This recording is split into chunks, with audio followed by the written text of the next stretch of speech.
Welcome to Safety First. I'm Regina Price, and I'm here with Captain Dickens, who is the Fire Marshal for the City of Suffolk. Thank you for joining me today on today's show. Great to be here, thanks. All right, today we're going to talk about summer fire safety.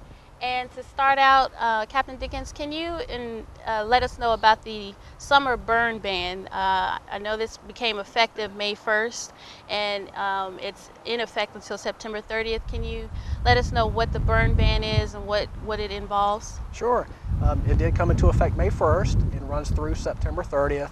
And it's an ordinance that was adopted by the city several years ago, but it actually has its origins in the Virginia Department of Environmental Quality Regulation.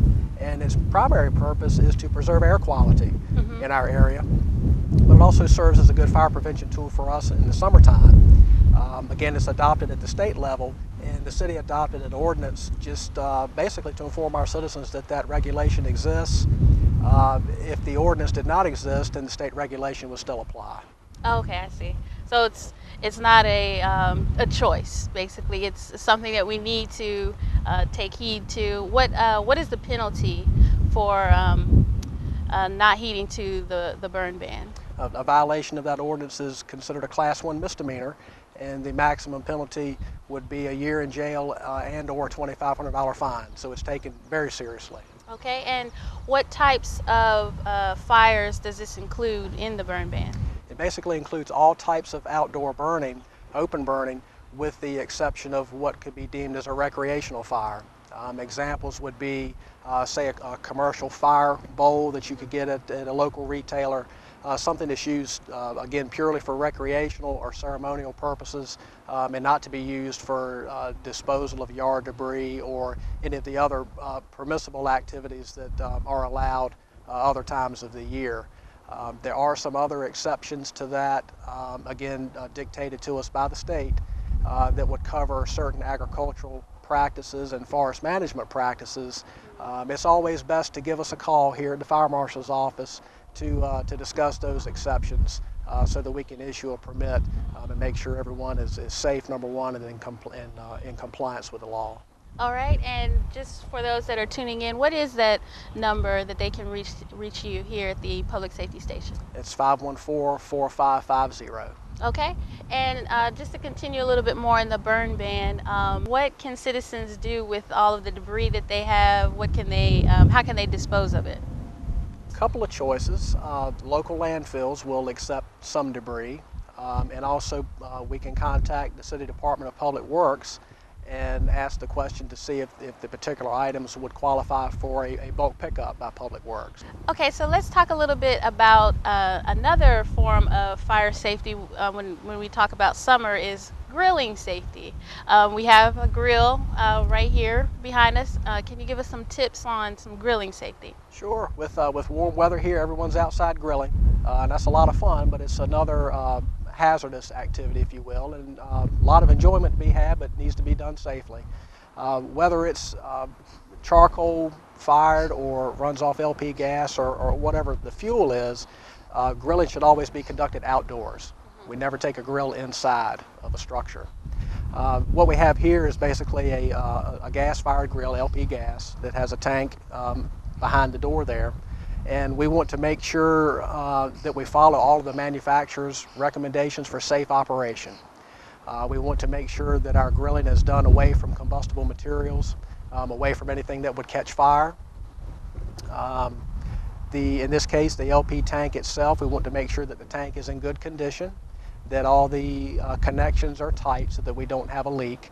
And one way to check that is once that valve is turned on, you can take a spray bottle with a mixture of soap and water and spray on those connections, and if you see it bubbling, then you have a leak somewhere. Oh, okay. So we don't need to use that.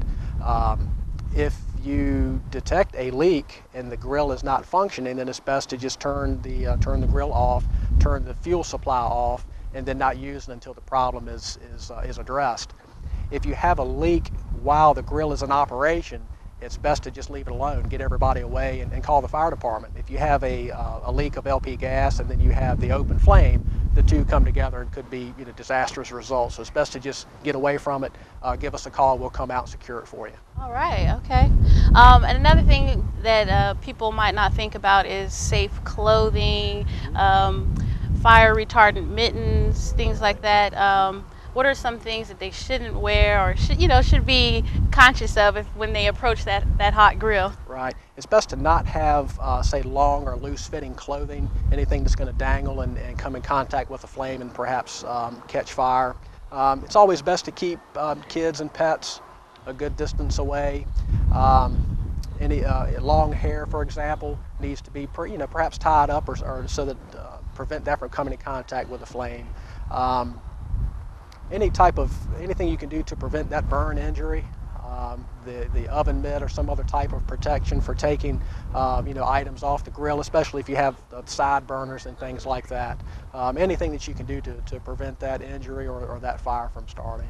So say you're grilling, meat smells good, you're good to go, but the flames get a little out of control. Okay. What are some tips on how to bring it back into control?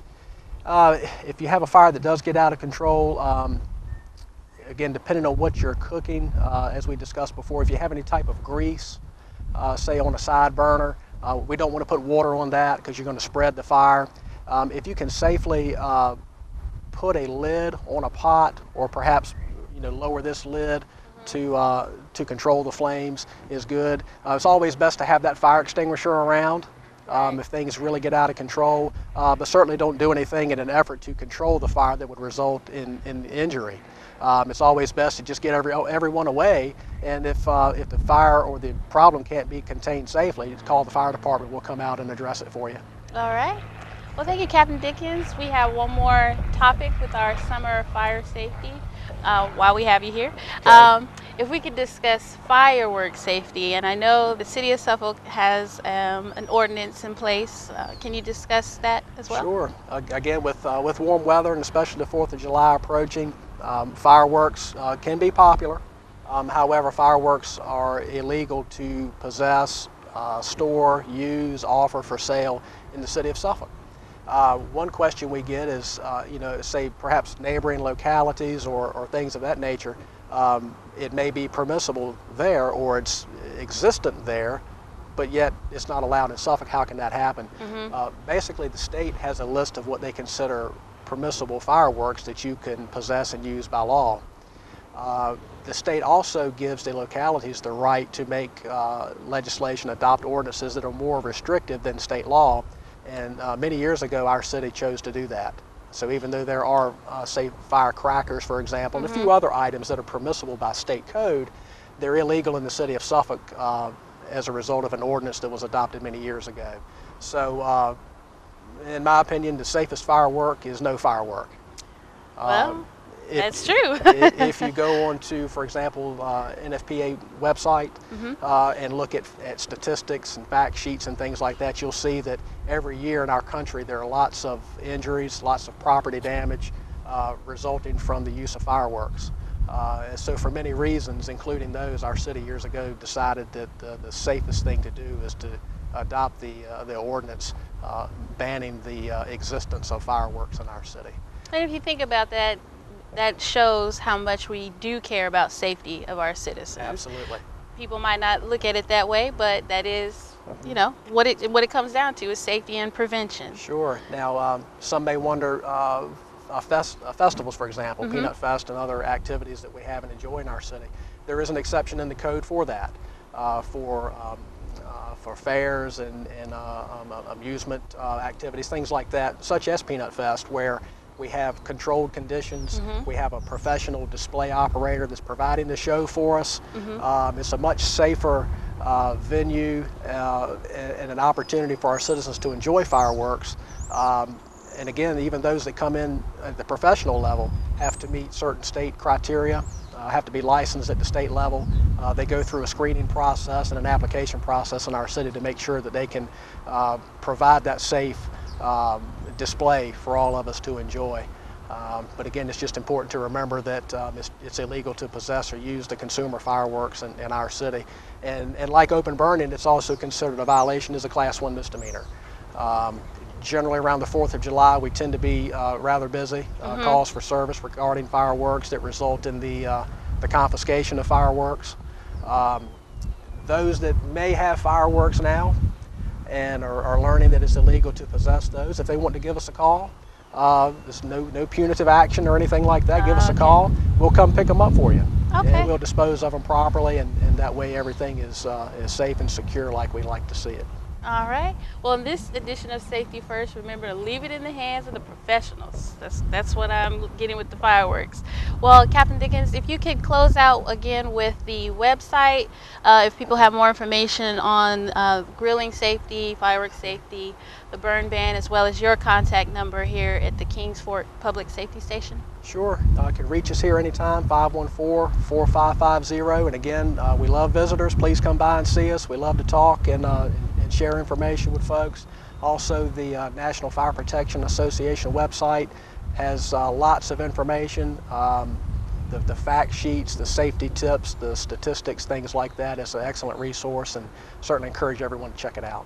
All right. Well, thank you so much for joining me on this segment. My pleasure. And this has been Safety First. We'll see you next time.